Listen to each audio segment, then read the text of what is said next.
설을 앞두고 중앙선거관리위원회에서는 제7회 전국 동시지방선거와 관련해 설날 인사명목 등으로 발생하는 선거법 위반 행위에 대한 예방과 단속을 예고했습니다. 6월 13일에 실시되는 전국 동시지방선거를 앞두고 이 후보 예정자와 선거 관여 행위를 한 공무원에 대한 고발 조치가 이어지고 있습니다. 중앙선관위는 이에 대해 철저한 단속을 진행하고 위법 행위엔 엄중 대처하겠다고 밝혔습니다. 제17대 새마을금고 중앙회장 선거가 성공적으로 실시됐습니다. 이번 새마을금고 중앙회장 선거는 중앙선관위의 위탁관리와 온라인 투표 시스템으로 진행돼 보다 공정한 선거로 치러졌다는 평을 받고 있습니다. 대한민국의 민주주의를 이끌 미래 지도자들이 한자리에 모였습니다. 선거연수원에서 진행된 청년 지도자 정치 캠프 현장을 소개합니다. 중앙선거관리위원회는 전국 동시지방선거를 앞두고 공무원 대상으로 공명선거와 관련된 교육을 진행해 눈길을 끌었습니다.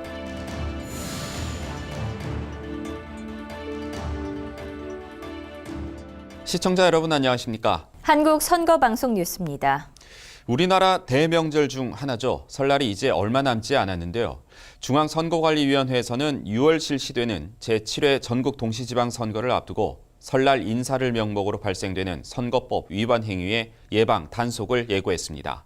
어떤 행위들을 공직선거법에서 금지하고 있는지 리포트로 확인해 보시죠. 2014년 이 후보 예정자였던 A씨는 설날을 맞아 선거 구민에게 사과 10박스를 선물했습니다. 하지만 이 같은 행위는 공직선거법 위반 행위로 이 후보 예정자 A씨는 단속 중이던 선거관리위원회 공정선거지원단에 적발돼 공직선거법 위반 혐의로 고발됐습니다. 중앙선거관리위원회는 올해 6월 치러지는 전국 동시지방선거를 앞두고 이와 같은 위반 사례를 방지하기 위해 설날 인사를 명목으로 하는 정당, 국회의원, 지방자치단체장, 이 후보 예정자 등의 선거법 위반 행위에 대한 예방 및 단속 강화를 시도 구시군 선관위에 지시했습니다. 공직선거법에서 금지하고 있는 주요 위법 행위로는 선거 구민의 행사나 모임에 금품 또는 음식물 등 기타 이익을 제공하거나 관내 경로당, 노인정 등의 인사를 명목으로 과일, 선물 등을 제공하는 것에 있습니다.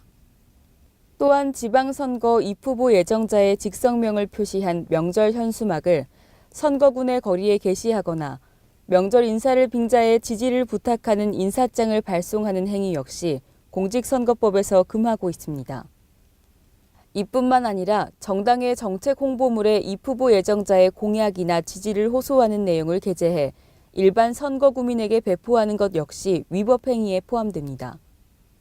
다만 선거구 내에 전 의경이 근무 중인 기관이나 부대를 방문하여 위문 금품을 제공하는 행위, 자선 사업을 주관 시행하는 국가기관이나 법인단체에 후원 금품이나 물품을 제공하는 행위, 지방선거 이 후보 예정자가 아닌 국회의원의 직성명과 사진을 표시한 명절 현수막을 거리에 게시하는 행위, 정당이 선거 기간 전에 귀성객들에게 정당의 정책이나 정치적 현안에 대한 입장이 게재된 정책 홍보물을 배부하는 행위 등은 가능합니다.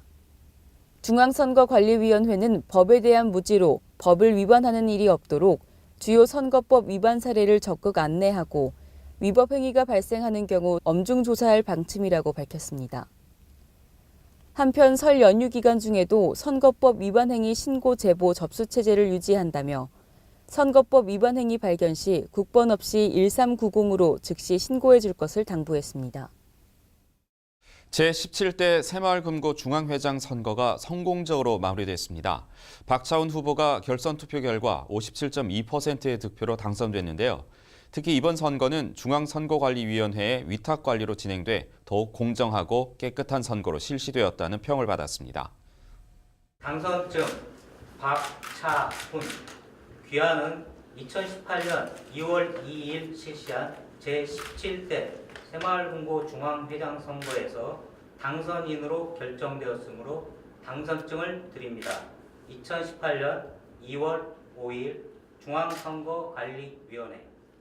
큰 박수 소리와 함께 중앙선거관리위원회 김대년 사무총장이 박차훈 새마을금고 중앙회장 선거 당선자에게 당선증을 건넵니다.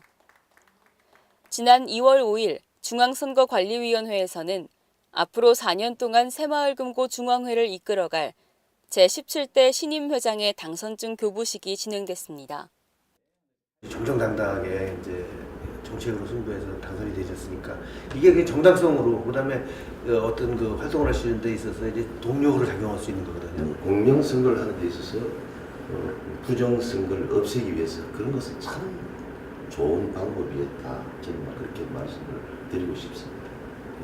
이번 선거는 공공단체 등 위탁선거에 관한 법률 및 새마을금고법에 따라 새마을금고 중앙회가 중앙선거관리위원회에 위탁해 실시된 것으로 선거관리위원회의 관리하에 진행됐습니다.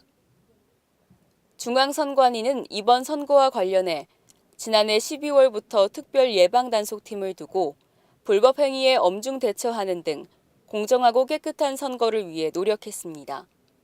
지난 2월 2일 MG인재개발원에서 치러진 새마을금고 중앙회장 선거 투표는 중앙선관위의 온라인 투표 시스템을 활용해 진행됐으며 1차 투표 결과 과반수 득표자가 나오지 않아 결선 투표를 진행했고 그 결과 박차훈 후보자가 전체 투표수 348표 중 57.2%인 199표를 얻어 당선되었습니다. 대한민국의 민주주의를 이끌 미래 지도자들이 한자리에 모였습니다. 선거 연수원에서 진행된 청년 지도자 정치 캠프인데요. 미래 지도자 통합 모임 회원 90여 명을 대상으로 다양한 프로그램이 진행됐다고 합니다. 열정 가득했던 연수 현장, 지금부터 확인해 보시죠. 강사의 한마디를 놓칠세라 강의를 경청하는 학생들. 너나 할 것 없이 수업에 열심입니다. 이곳은 2018년도 청년 지도자 정치 캠프 현장. 미래의 주역이 될 청년들이 한자리에 모였습니다. 중앙선거관리위원회 선거연수원은 미래 지도자 통합 모임 회원을 대상으로 지난 2월 3일과 4일 양일에 걸쳐 정치 캠프를 개최했습니다. 이번 행사는 참여 실천형 연수 실시로 올바른 민주시민 의식을 함양시키고 청년 지도자로서의 역량 강화를 위한 다양한 특강과 체험 프로그램으로 꾸려졌습니다. 첫째 날인 2월 3일에는 정치 캠프 3기 수료자인 정희성 강사의 미래 지도자란 정캠과 함께라면 선거연수원 박지원 초빙 교수의 마음을 이끄는 스피치 기술, 에듀웨이 김성학 대표의 청년 민주주의 민주시민 이야기 꽃을 피우다 등 특별 강의로 소통 역량 강화 교육이 중점적으로 진행됐고 이튿날인 2월 4일에는 느린 우체통 롤링페이퍼 작성 및 연극 관람, 그리고 대표단 선출과 정기총회로 2018년도의 정치 캠프를 마무리했습니다. 미래 지도자 통합 모임은 선거연수원 미래 지도자 정치 캠프 졸업생으로 구성된 모임으로 봉사활동 및 교육기부 활동과 함께 선거연수원을 통한 민주시민 교육 사업에 동참하고 있습니다. 중앙선거관리위원회는 행정안전부 주관 공무원 대상 국정설명회를 계기로 전국 동시지방선거를 앞두고 공명선거와 관련된 교육을 진행했습니다. 지난 7일 대전시청에서 행정안전부 주관에 공무원을 대상으로 하는 찾아가는 국정설명회가 개최됐습니다.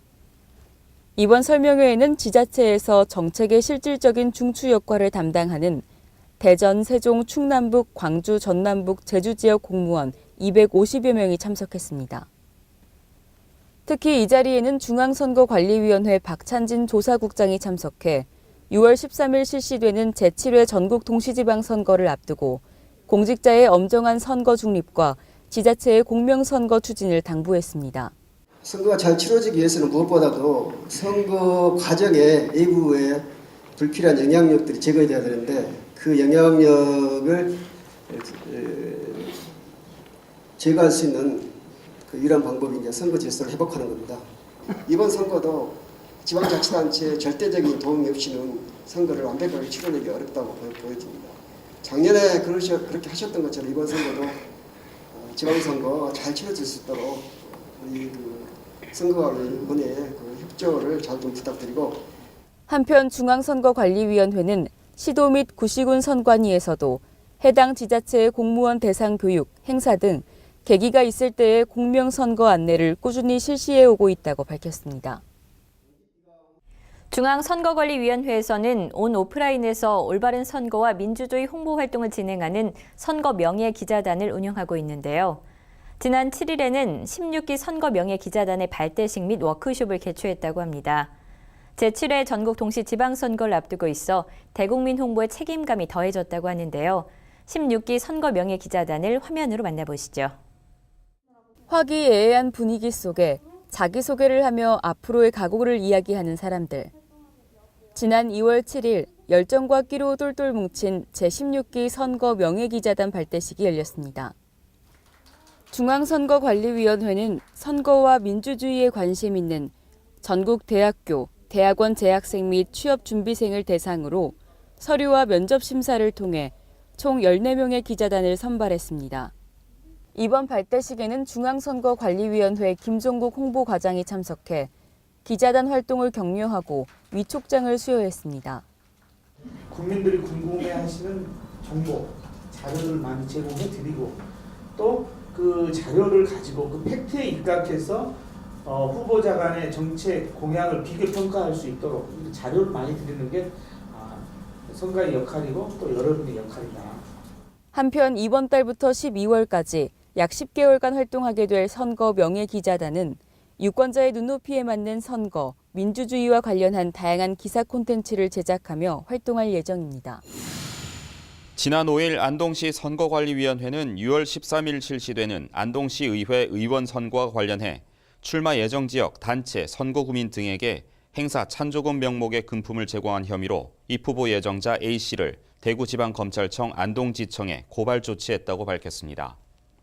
입 후보 예정자 A씨는 2015년 7월부터 2017년 12월까지 약 2년 6개월간 총 8회에 걸쳐 자신의 출마 예정 지역 단체 및 선거 구민들 참여 행사에 총 693만 원 상당의 금품을 제공한 혐의를 받고 있습니다. 이에 앞서 지난 1월 인천광역시 선거관리위원회는 지방자치단체장의 개인 SNS 게시물 내용을 인용해 해당 지방자치단체 명의의 보도자료를 작성, 기자들에게 배포한 소속 공무원을 검찰에 고발했다고 전했습니다. 중앙선거관리위원회는 지난 7일 전체 위원회의를 개최하고 우리미래와 국민의당이 각각 정당명의 약칭으로 미래당을 신청한 사안을 논의하고 우리미래의 약칭 등록 신청을 수리하기로 결정했습니다. 약칭이라는 말의 통상적인 용법과 가능한 의미, 사회 전반의 관습과 기존 등록 정당의 운영 선례, 일반의 법 상식 등에 기초해 볼 때 국민의당의 미래당 약칭 사용은 사회 통념상 허용되는 범위를 벗어난 것으로 판단을 하였습니다. 지난해 12월 언론기관의 의뢰를 받아 광역단체장 후보 지지도 여론조사를 실시한 선거 여론조사기관 A에 대해 중앙선거 여론조사심의위원회가 1,500만 원의 과태료를 부과하고 해당 불법 선거 여론조사 결과 4건에 대해 공표, 보도 금지를 결정했다고 밝혔습니다. 해당 기관은 중앙여심위 홈페이지에 여론조사 결과 등록 당시 무작위 생성 유무선 전화번호를 통한 표본 추출 방법을 등록했으나 중앙여심위의 확인 결과 업체가 자체 보유한 데이터베이스를 대부분 사용하고 무작위 생성 유무선 전화번호는 부수적으로 사용한 것으로 밝혀졌습니다. 공직선거법 및 선거 여론조사 기준에 따르면 선거 여론조사 결과를 공표 보도하기 전에 선거 여론조사 기준으로 정한 사항을 사실대로 중앙여심위 홈페이지에 등록하도록 되어 있으며 성별, 연령대별, 지역별 가중값 배율이 0.5에서 2.0 내에 있지 않는 결과는 공표, 보도할 수 없도록 하고 있습니다. 또한 자체 구축한 데이터베이스를 사용할 경우 해당 표본 추출 틀의 전체 규모와 구축 방법, 피조사자 선정 방법, 성별, 연령대별, 지역별 구성 비율을 기재하도록 규정하고 있습니다. 한편 중앙여심위는 현재까지 제7회 전국 동시지방선거와 관련해 고발 2건, 과태료 2건, 경고 14건, 준수촉구 11건 등 총 29건의 선거 여론조사 위법 행위를 조치했다고 밝혔습니다. 중앙선거관리위원회 김대년 사무총장과 김유한 한국공법학회 회장이 지난 8일 중앙선거관리위원회에서 만남을 가졌습니다. 이 자리에서 김대년 사무총장과 김유한 공법학회 회장은 바람직한 헌법 체계 및 현재 논의가 진행 중인 헌법 개정에 대해 서로 의견을 나눴습니다. 김유한 공법학회 회장은 지난 12월 신임 회장으로 선출됐으며 한국공법학회는 1956년 설립된 국내 공법학계에서 가장 오래된 학회로 헌법, 행정학과 관련된 학문 연구를 통해 공법학의 발전에 기여하고 있는 학술단체입니다. 전국 동시지방선거를 앞두고 각 시도 선거관리위원회에서는 선거 사무 안내 설명회를 개최하고 있습니다. 선거 사무 안내 설명회는 각 선거 입후보 예정자들과 선거 사무 전반을 담당하게 될 실무 책임자들이 관련 업무를 적법하게 처리할 수 있도록 도움을 주기 위해 마련됐으며 예비 후보자 등록 신청 방법, 선거운동 방법 등의 선거 사무를 비롯해 선거 비용, 회계 보고 등 정치자금 사무 등에 대한 안내를 중점적으로 진행하고 있습니다. 다음은 위원회 소식입니다. 제7회 전국 동시지방선거를 앞두고 중앙선거관리위원회는 비방 흑색선전 전담 TF팀을 편성 운영합니다. 사이버상의 비방 흑색선전의 증가와 가짜뉴스 대처, 지방선거 최초로 적용되는 이의제기 사무 등의 신속한 대응을 위해 마련된 이번 비방 흑색선전 전담 TF팀은 사이버선거 범죄대응센터를 중심으로 비방 흑색선전 조사반, 이의제기 처리반, 인터넷 선거 보도, 선거 여론조사 전담반과 검토 자문단으로 구성되고 2월 13일부터 6월 15일까지 운영되며 허위 사실 공표 행위, 후보자 비방 행위, 지역 성별 비하, 모욕 행위를 중점적으로 단속할 예정입니다. 중앙선거관리위원회에서는 유권자의 선거에 대한 관심과 참여를 유도하고 동네 민주주의 가치 실현을 위한 아름다운 선거 추진 활동 지원 사업을 공모합니다.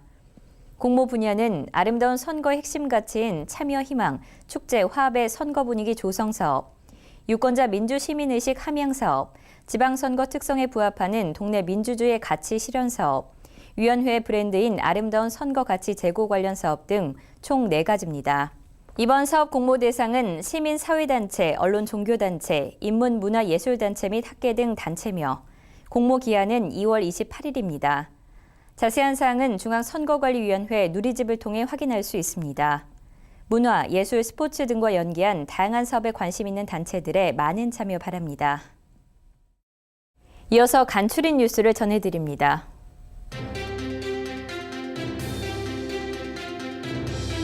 (2018년 2월 8일) 국민의당 송기석 의원과 민주평화당 박준영 의원이 공직선거법 및 정치자금법 위반으로 의원직을 상실했습니다. 대법원은 20대 총선에서 회계보고를 누락하고 불법 선거 비용을 사용한 혐의로 1, 2심에서 징역형을 선고받은 국민의당 송기석 의원의 회계 책임자 임모 씨에게 징역 8개월, 집행유예 1년, 벌금 200만 원을 확정했습니다. 또한 공천헌금을 받은 혐의로 징역형을 선고받았던 민주평화당 박준영 의원에 대해서도 징역 2년 6개월과 추징금 3억 1,713만 원을 선고한 원심을 확정했습니다. 현행 공직선거법은 당선인이 선거범죄로 징역 또는 100만 원 이상의 벌금형을 선고받거나 선거비용과 관련해 정치자금법 제49조의 죄를 범한 선거사무소의 회계 책임자가 징역형 또는 300만 원 이상의 벌금형을 선고받았을 경우 당선을 무효로 하고 있습니다. 6월 13일에 실시되는 제7회 전국 동시지방선거를 대비해 중앙선거관리위원회는 선거 전용 통신망을 점검하고 철저한 보안을 위한 조치를 강화한다고 밝혔습니다. 선거연수원에서는 제7회 전국 동시지방선거를 앞두고 직원들 대상으로 직무교육을 실시합니다. 오는 11일까지 진행되는 이번 교육은 6급 이하 공무원을 대상으로 실시되며 선거관리 실무과정, 선거방송 토론과정, 회계사무과정 등이 진행됩니다. 중앙선거관리위원회의 적극적인 온라인 투표 지원이 이어지고 있습니다. 인천광역시 한의사협회장 선거 등 45건의 온라인 투표 지원이 진행됐으며 이에 따른 선거인은 총 37,676명입니다. 요즘에는 투표를 진행한 후 하루같이 지나지 않아 결과를 확인할 수 있는데요. 사람의 손으로 개표를 확인하기도 하지만 더 빠른 개표를 도와주는 기계를 도입한 후 투표 결과 확인이 더 정확하고 빨라졌습니다. 네, 정확하고 빠른 개표를 도와주는 투표지 분류기 덕분인데요. 오늘 선거 상식 시간에는 투표지 분류기에 대해 설명해 드립니다. 지난해 치러진 대통령 선거의 선거인 수는 몇 명이었을까요? 바로 4,247만 9,710명이었습니다. 이들이 모두 한 표씩을 투표를 한다고 가정했을 때 투표지의 수는 모두 4,247만 9,710장. 굉장히 많은 숫자인데요. 이 많은 표를 누군가가 일일이 확인하고 분류하고 투표 결과를 집계한다면 어떨까요? 정말 쉽지 않을 것 같은데요. 대통령 선거의 경우 반나절 정도가 지나면 대부분의 개표가 완료되곤 하죠. 우리가 보다 빠르게 당선자를 확인할 수 있는 이유는 바로 정확하고 신속하게 개표를 도와주는 투표지 분류기가 있기 때문입니다. 선거 강국 대한민국의 정확한 개표를 도와주는 투표지 분류기를 오늘 선거 상식에서 소개해드립니다. 투표지 분류기, 이 이름 안에 투표지 분류기가 뭔지 답은 사실 나와 있습니다. 투표지를 후보자나 정당별로 분류하는 보조기계 장치입니다. 이 정직한 이름을 가진 투표지 분류기는 2002년 6월 13일 제3회 전국 동시지방선거에서 최초로 사용되었는데요. 지금은 공직선거와 위탁선거, 그리고 정당의 당대표 경선 등 각종 선거에서 널리 사용되고 있습니다. 투표지 분류기를 활용한 개표는 총 8단계로 진행됩니다. 투표함을 개함하고 투표지 분류기를 통해 투표지를 분류하고 사람이 직접 육안으로 심사를 진행한 후 집계, 정확한 매수를 확인하는 작업이 이어집니다. 그리고 위원들의 검열과 위원장의 확인, 공표를 통해 입력 보고가 이루어진 후 투표지 정리가 진행되는데요. 이러한 과정은 모두 정당과 후보자가 추천한 개표 참관인들의 참관 하에 진행되게 됩니다. 이 과정에서 투표지 분류기는 투표지를 정당 후보자별로 분류하여 투표지 매수를 계산하고 무효 또는 어느 후보자에게 기표한 것인지 명확하지 않은 투표지를 수작업 분류하기 위해 재확인 대상 투표지로 처리하는 기능을 수행합니다. 재확인 대상 투표지란 공직선거법상의 무효 투표 사유에 해당하는 투표지와 더불어 구분선에 기표하거나 기표 문양이 뚜렷하지 않은 투표지 등 유무효를 확실히 가릴 수 없는 투표지를 일컫는데요. 이런 재확인 대상 투표지는 사람의 눈으로 직접 확인하는 과정이 진행됩니다. 쉽게 말해 투표지 분류기는 투표함에서 나온 투표지를 먼저 구분해 줌으로써 심사 집계부 등 뒤에 이어지는 수작업 개표를 보조하는 역할을 하고 있는 겁니다. 개함 후 일일이 사람의 손으로 분류를 했던 과거에는 사람의 피로도에 따라 정확성이 떨어지는 것은 물론 너무 많은 시간이 걸리기 때문에 투표 결과 발표 역시 상당히 늦어졌습니다. 하지만 투표지 분류기를 도입한 이후부터는 보다 정확하고 빠르게 개표를 진행할 수 있게 된 겁니다. 투표지 분류기는 은행에서 흔히 쓰이는 수표 분류기가 변형된 것으로 수표 분류기에서 착안해 선거에 알맞게 개조한 형태라고 할 수 있습니다. 투표지 분류기는 본체와 운영 PC, 프린터 이렇게 한 세트로 구성되어 있습니다. 투표지 분류기 자체는 이미지 인식부, 연결부, 그리고 적재함으로 이루어져 있는데요. 이는 고해상도 광학 센서를 통한 정밀 스캔 방식으로 투표지에 찍힌 기표 형태와 위치를 정확하게 파악하여 분류를 하게 되고 분류된 투표지는 이미지로 기록 저장되며 분당 6인 후보자 기준으로 340매 정도를 처리할 수 있습니다.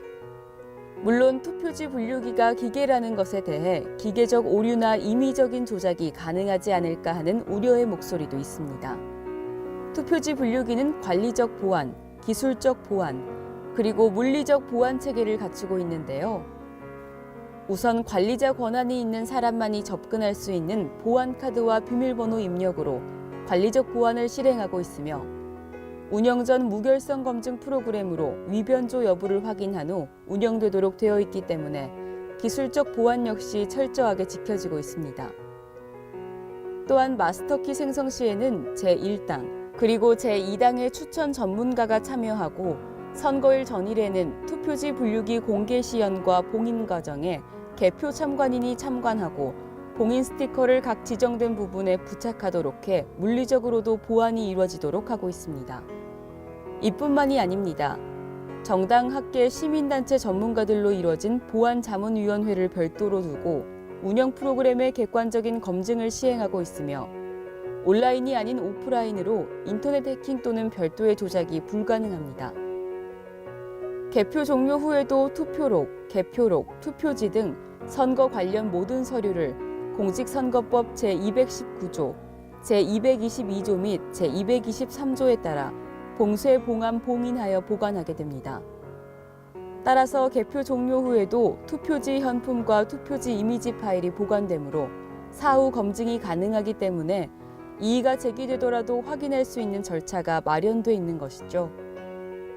지금까지 투표지 분류기 관련된 수십 건의 소송이 있었지만 모두 문제가 없는 것으로 판결이 난 것만 봐도 얼마나 철저하고 정확하게 운영되고 있는지 알 수 있을 것 같습니다.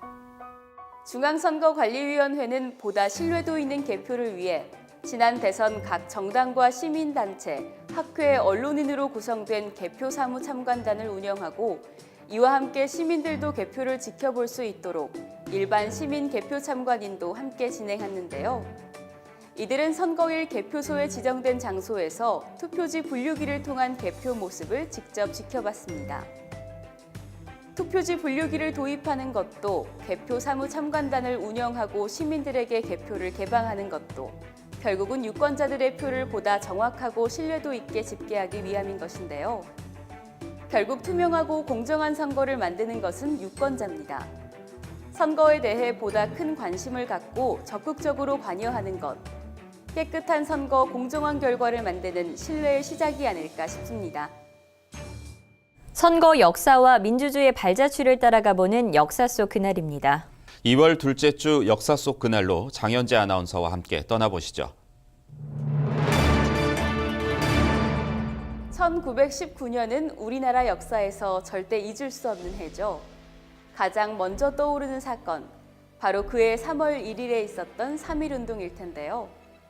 일본의 지배에 저항하며 전 민족이 거리로 나와 한 목소리를 냈던 최대 규모의 민족운동이자 독립운동, 바로 3.1운동. 서울 종로에서 시작됐던 3.1운동이 있기 한 달 전, 일본의 도쿄에서 독립선언이 있었습니다. 3.1운동의 도화선이 됐다는 28 독립선언, 독립을 향한 뜨거운 열망의 그날로 되돌아가 보겠습니다. 1차 세계대전이 끝난 후 1919년 1월, 프랑스 파리에서는 전쟁에서 승리한 국가들의 강화회의가 열렸습니다. 이 회의에서 미국 윌슨 대통령의 약소 민족들에게 자유롭고 공평하고 동등하게 자신들의 정치적 미래를 결정할 수 있는 자결권을 인정해야 한다는 민족 자결주의를 포함한 14개조 평화 원칙이 논의됐는데요. 이른바 윌슨의 민족 자결주의는 당시 전 세계로 확산됐고 식민지 지배로 고통받던 많은 국가들이 독립의 목소리를 낼 수 있는 동기를 부여해 주었습니다. 그리고 도쿄에서 유학을 하고 있던 조선의 청년들에게 큰 감명을 주게 됩니다. 윌슨의 민족 자결주의를 듣게 됐던 도쿄의 유학생들, 조선의 독립을 마음속 깊숙이 담아두고 있던 이들은 이 간절한 마음을 행동으로 옮기기로 결심합니다. 그렇게 뜻을 함께하게 된 10여 명의 학생들. 이들의 가장 큰 목적은 바로 조선의 민족 자결주의를 대내외적으로 알리는 것이었습니다. 하나의 목적 아래 모인 유학생들은 조선 청년 독립단이라는 이름으로 본격적인 항일운동을 계획합니다. 자신들의 단원을 조선 그리고 독립운동의 거점이었던 상해에 보내 민족 지도자들에게 계획을 알리고 본격적인 준비를 하게 됐습니다. 그러던 1919년 2월 8일 자신들의 독립의지를 주창하기 위해 동경 유학생 학우회라는 이름으로 조선 유학생대회를 개최했습니다. 일본의 중심, 도쿄에 위치했던 도쿄 조선 기독교 청년회관에서 조선의 독립을 선언하게 됩니다. 그리고 마침내 도쿄의 중심에서 600여 명이 모인 가운데 조선 청년 독립단은 우리 2천만 민족을 대표하여 정의와 자유의 승리를 얻은 세계 만국 앞에 독립됨을 선언하노라를 시작으로 자신들이 직접 작성한 선언문 그리고 결의문을 읽어 내려갔습니다.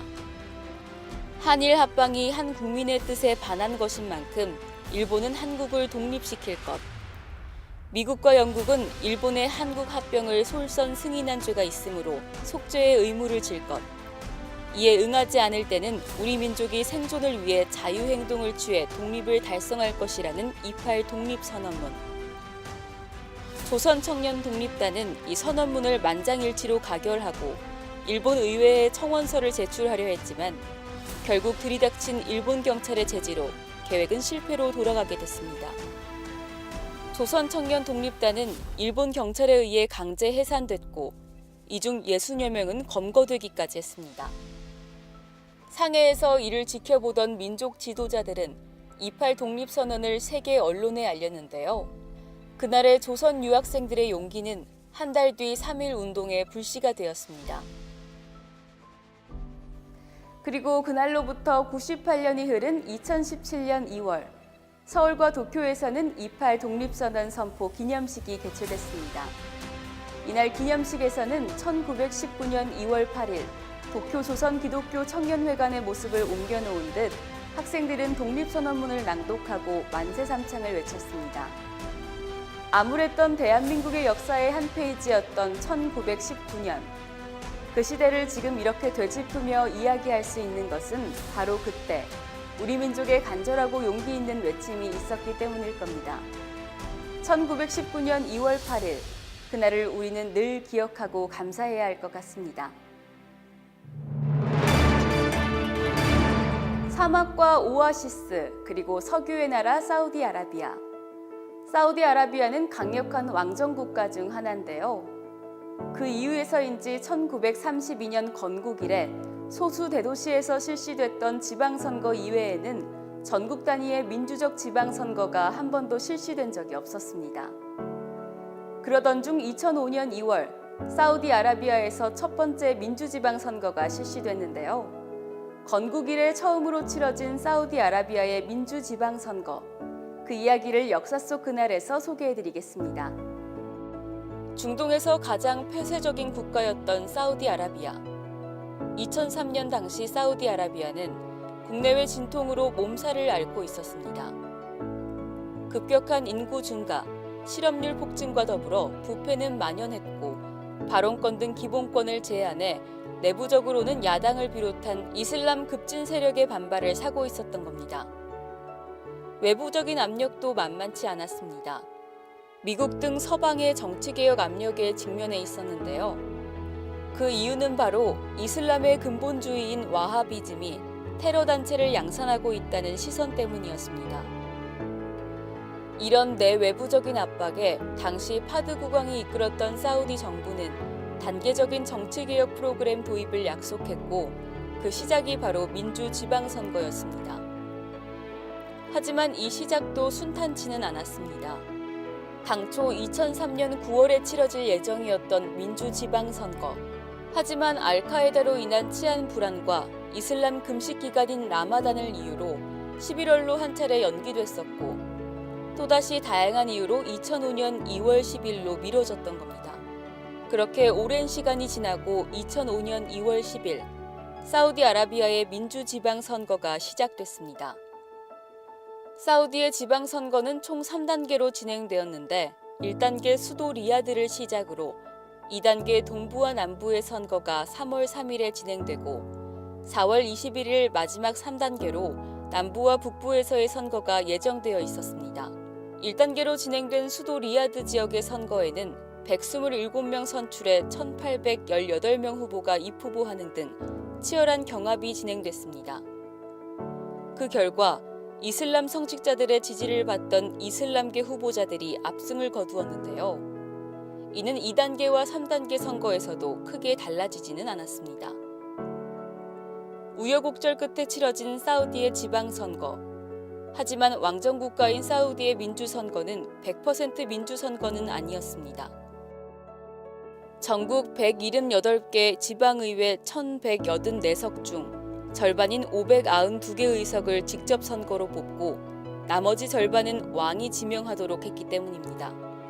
민주적인 선거가 아닌 이유는 다른 곳에도 있었습니다. 21세 이상의 남성들에게만 투표권이 주어졌고 여성들은 투표를 할 수 없었던 것인데요. 그마저도 첫 번째로 진행되는 선거인 탓에 홍보와 국민들의 인지가 부족해 리야드 지역 주민 40만 명 가운데 37%인 14만 8천 명만이 유권자 등록을 하는 등의 문제가 발생하였습니다. 그렇기 때문에 사우디아라비아의 첫 번째 민주지방선거에 대한 시선은 극명하게 갈렸습니다. 반쪽짜리 선거였다는 평과 함께 왕정국가에서 피워낸 민주주의의 새싹이라는 평까지. 투표를 마치고 나오는 한 시민은 BBC와의 인터뷰에서 이런 이야기를 남겼습니다. 사우디 시민으로서 저는 이것이 민주주의를 향한 첫 걸음이라고 믿습니다. 누군가 10년 전에 물어보면 그 사람은 우리가 선거를 했다는 것에 꿈을 꾸고 있다고 말할 겁니다.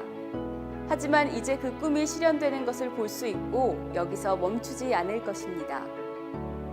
누군가에게는 좌절이었지만 누군가에게는 꿈이었던 사우디의 첫 번째 민주적 지방선거. 하지만 우리 모두가 인정하는 한 가지가 있습니다. 바로 이 민주지방선거가 사우디아라비아의 중요한 전환점이었다는 사실입니다. 힘들었던 사우디아라비아 민주주의의 첫 시작, 우리 모두 기억해야 하지 않을까 싶습니다. 앞서 전국 동시지방 선거를 앞두고 설 명절에 발생할 수 있는 위법 행위에 대해 전해드렸는데요. 반가운 마음으로 오랜만에 찾은 고향에서 알려드린 내용들 참고하셔서 더욱 즐거운 명절 되셨으면 좋겠습니다. 선거방송 뉴스 오늘 여기까지입니다. 시청해주신 여러분 고맙습니다.